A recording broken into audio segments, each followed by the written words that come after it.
Wembanyama nasaktan sa kanilang pagkatalo sa Game 4. It was painful ayon kay Wemby sa isang interview sa kanya mga idol. Sad to say, kahit na malaki yung kanilang tambak sa Knicks sa first half, ay nagawa pa rin naman pong makambak sila nito sa pagpasok ng second half. Umabot lang naman ng 29 points ang kalamangan ng Spurs sa Knicks mga idol. At tila para sa Knicks ay parang yun na, tapos ng Game 4.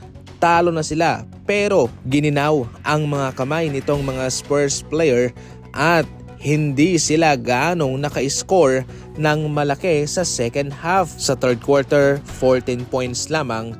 Sa fourth quarter naman ay 16 points. At kaya nagbigay po yun ng daan para sa Knicks na makahabol paunti-unti sa kanilang malaking kalamangan. Samantalang sa kabila, itong sina Brunson at Anunoby ay patuloy sa kanilang ginawang pag-comeback. At ayun na nga, nangyari na sa mga huling segundo mga idol. Yun na, nakadikit na nga sila.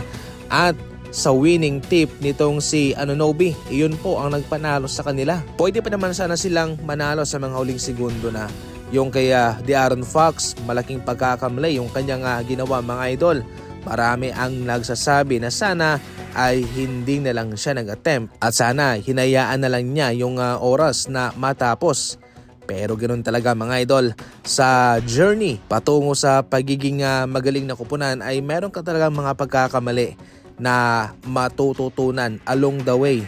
Sad to say, para sa Spurs, ang mga pagkakamaling ito ay pwedeng mag-cost pa sa kanila ng kampyonato. Yung sa Spurs kasi ay mas batang team sila kumpara sa Knicks. Yung sa Knicks, mga veterano.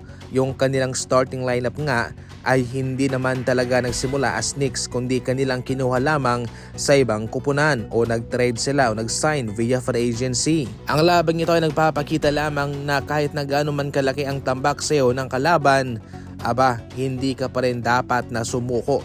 Especially na hindi pa tapos ang laban. Sabi nga nila, habang mayroong oras, may panahon, may pag-asa para maiba ang tibok ng laban para pumabor sa'yo. Itong si Wembanyama ay natawagan pa nga ng flagrant foul at kung siya'y matatawagan pa sa mga next game ay magre-resulta po yun ng suspension at malaking bagay yun. So sa ngayon dapat pong ekstrang ingat na ang gagawin nitong si Wembanyama dahil what if umabot sila ng Game 7 at mayroon siyang flagrant foul sa Game 5 or Game 6, hindi siya makakalaro. Kaya malaking bagay yon. Siguro para mismo kay Wemby hindi siya tinawagan yung sa ginawa niya kay Brunson, kaya medyo na off guard siya. Kaso nga lang bawat laban paiba-iba yung referee, paiba-iba yung kanilang pagtawag dyan. Kaya so far ay minalas itong si Wembanyama at dapat mag-ingat na siya sa susunod na mga laban nila.